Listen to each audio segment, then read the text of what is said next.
140 average 145 ఇప్పుడు ఏఆర్ఈటీ ఉంది. ఇప్పుడు నాన్ రిఫండబుల్ అప్లికేషన్ ఫీజు 10 లక్షలు, ఇప్పుడు 5 లక్షలే. ఇదివరకు 7,50,000 10 లక్షల వరకు అప్లికేషన్ చూసుకోండి వస్తుంది అందరికీ ఏమయ్యా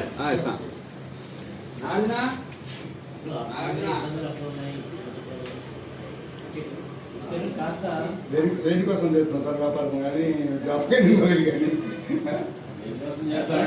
అప్లికేషన్ ఫీజు తగ్గింది, లైసెన్స్ ఫీజు తగ్గింది, ఇక్కడ టైం కూడా మీకు 3 అవర్స్ ఎక్స్ట్రా 2 గంటలు తగ్గించి ఇది మాకు ఏదో మార్జిన్ ఇచ్చేస్తాం సార్. 2 గంటలు తగ్గింది, 12 గంటలకి బాగా ఇక్కడ ఇవ్వనప్పుడేమో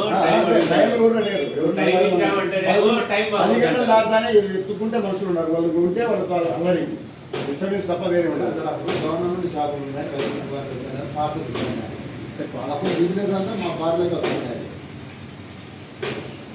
అప్పుడు రేట్లు ఎక్కువ పాడుతున్నా కానీ ఆమె వ్యాపారం ఉండేది. ఇప్పుడు అసలు కొత్తగా బ్రాంచ్ షాప్ వచ్చినట్టు మా వ్యాపారమే జరగడం లేదు. అప్పుడు బ్రాంచ్ షాప్ ఉన్నాయి కదా, అప్పుడు గవర్నమెంట్ షాప్ ఉన్నాయి. అప్పుడు 100లో 30 మంది వెళ్ళేవాడు బ్రాంచ్ షాప్కి, 70 మంది బార్కు వచ్చేవాడు. ఇప్పుడు 30 మంది మా బాబు ఎంత వరింది మామూలుగా మొన్న 20 రూపీస్ పెట్టింటే ఎంత వరకు మేము 10 రూపాయలు పెట్టింది. ఎంఆర్పి పెట్టింటే దాంట్లో అంత కూడా ఎంఆర్పి.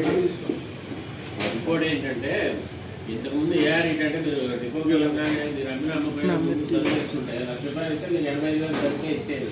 మిగతా 10,000 మీరు వ్యాపారం కూడా చేయదు, ముందే కట్ చేసి మిగతా చదివించేది. అట్లా కాదు, మీరు 1,00,000 రూపాయలు ఇస్తే 1,00,000 రూపాయలు సరుకు మీకు మీరు వ్యాపారం చేసుకున్న తర్వాత కడతారు. మనకి క్యాపిటల్ ఆ రకంగా వడ్డీలు అయింది తప్పుగా ఆలోచించండి. ఇప్పుడు వ్యాపారం చేయకుండా ముందే డబ్బులు కట్టడం ఓ పద్ధతి ఇప్పుడు జరుగుతుంది కోటి చిల్లరకి. వేరే ఇప్పుడు మీరు సరుకు మొత్తం కొనుక్కొని మీరు ఏఆర్ఈటీ కట్టే టైంకి మీరు అప్పటికి అమ్మేస్తారు, సరుకు అమ్మేసిన దానికే కడతారు. వర్కింగ్ క్యాపిటల్లో తేడా అవుతుంది. ఇంట్రెస్ట్ అమౌంట్లో మీకు తెలియకుండా మీరు ఎంతసేపు ఏఆర్ఈటీలో వచ్చే అమౌంట్ గురించి మాట్లాడుతున్నారు కానీ ఇప్పుడు ఈ కట్టిన డబ్బులకి మీరు ఇప్పుడు 85,000 అంటే ఫర్ ఎగ్జాంపుల్ ఒక 50 లక్షలు తీసుకున్నారు అనుకోండి, 50 లక్షలకి 7.5 లక్షలు ప్రజెంట్ ఉండే ఏఆర్ఈటీలో లెక్క. 7.5 లక్షలు మీరు ఇంట్రెస్ట్ రూపాయన మీకు 7.5 లక్షలు వచ్చే ఇంట్రెస్ట్ కానివ్వండి, ఇంకోటి కానీ ఆలోచన దానికి సంబంధించి ముందు కట్టడం వల్ల మీకు ఒక 10% దాకా ఖర్చు అవుతూ ఉంటుంది దాని మీద.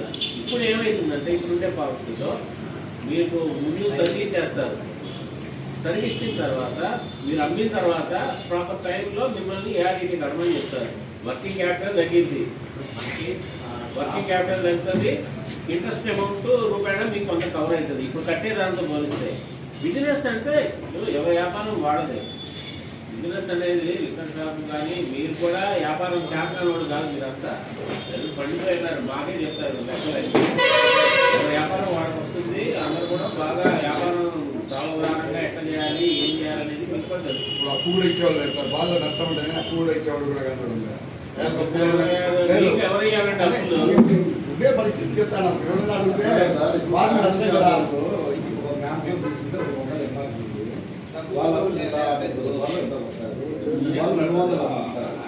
మాకు 200 అంటే మేము 20% లాభం 240 అమ్మాలి. 40 రూపాయలు ఎగస్తామంటే ఎవరైనా వస్తారమ్మా.